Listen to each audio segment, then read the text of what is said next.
ওটা বিক্রি হবে কি হবে না বা অ্যাসেট বিক্রি হবে এইগুলো আমি সম্পূর্ণভাবে 18 তারিখ সময় দিয়েছি। 18 তারিখের মধ্যে যা কিছু করার করে 18 তারিখে আমাকে বলতে হবে যে দিস ইজ দ্য মানি লাগবে, দিস মানি ইজ অ্যাভেলেবল। সেটাও না, সেটা এখন পর্যন্ত বলতে পারবো না। এখনও যারা বেক্সিমোর শ্রমিক তাদেরকে আমি যদি বলি আমি 100 জনকে অমুক জায়গায় চলে যাও, 500 জন অমুক জায়গায় চলে যাও, that will create a problem.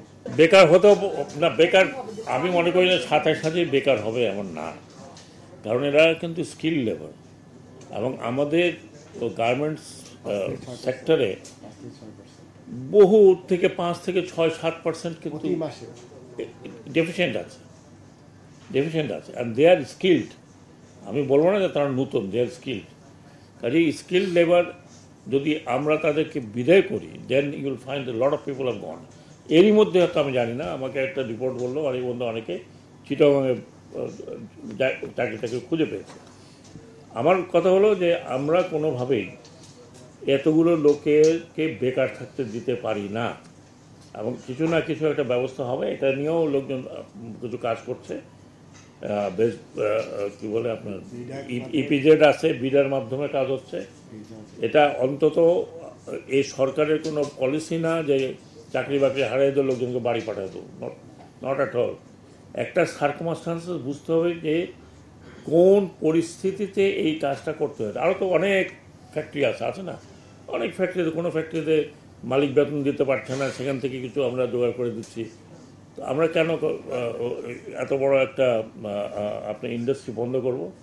আপনারা নিজেরাই শুনেছেন প্রথম থেকেই যে প্রায় 40,000 crore টাকা। এখন কোনো ব্যাংক বলছে এটা বিক্রি করলে আমার টাকা মিলবে না, ওইটা করলে মানে পুরো অ্যাসেট বিক্রি করার পর সব ব্যাংক টাকা পাবে কিনা আমার সন্দেহ আছে, পাবে না।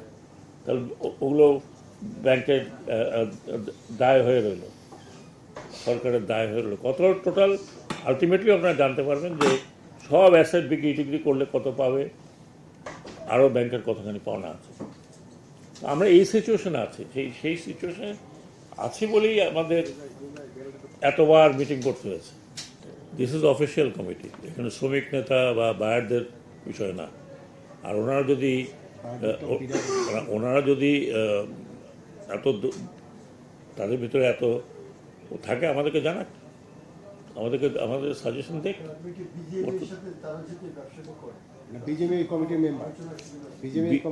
এইটা নট ইন দিস বিজেপি কমিটিতে একজন আছেন, বিজেপি আজকে বোধহয় উনি আসেন নাই, আসতে পারেন না যেহেতু। ও আছে, বিজেপির মেম্বার আছে। আর কিছু বিষয় বলুন। আচ্ছা বলুন। আলহামদুলিল্লাহ, আমি ততটুকু জানি যতটুকু আপনি জানেন।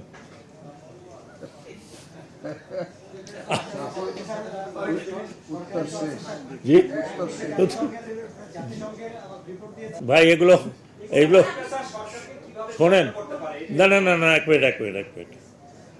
আমি দুটো মন্ত্রণালয়, শিপিং, শ্রম মন্ত্রণালয়, এখন এই মুহূর্তে আমরা সব এঙ্গেজড যে আইএলও মিটিং আছে সামনে।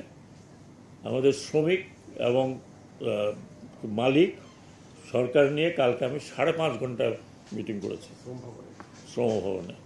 তারপরেও আরও ফার্দার মিটিং করতে হবে। আমার মাথার মধ্যে তো এখন মানে এগুলি ঘিসঘিস করতেছে। তো আমি আপনাদের মতো খবরের কাগজ পড়ি, শুনলাম যে আয়নাঘরে গেছেন, ওটা তো আমি এখনো পড়ি নাই ডিটেল, যে কী দেখলেন কি না দেখলেন। তা আপনার কাছে ম্যাডাম আমার অনুরোধ, যারা গেছেন তাদের কাছে যান, তাহলে আপনিও জানতে পারবেন, আমিও জানতে পারবো। আমি জাতিসংঘ, হ্যাঁ জি, আই হ্যাভ নো আইডিয়া। এক ঘন্টা আগে যেটা রিপোর্ট লাইভ করছে সব দেখেই না। শিওর। শোনেন, আমি একটা কথা বলি, আমি তো রিপোর্ট দেখি নাই, আমি তো বললাম আমি as far as I am concern বিচার হবে, সে রিপোর্ট ও নো রিপোর্ট।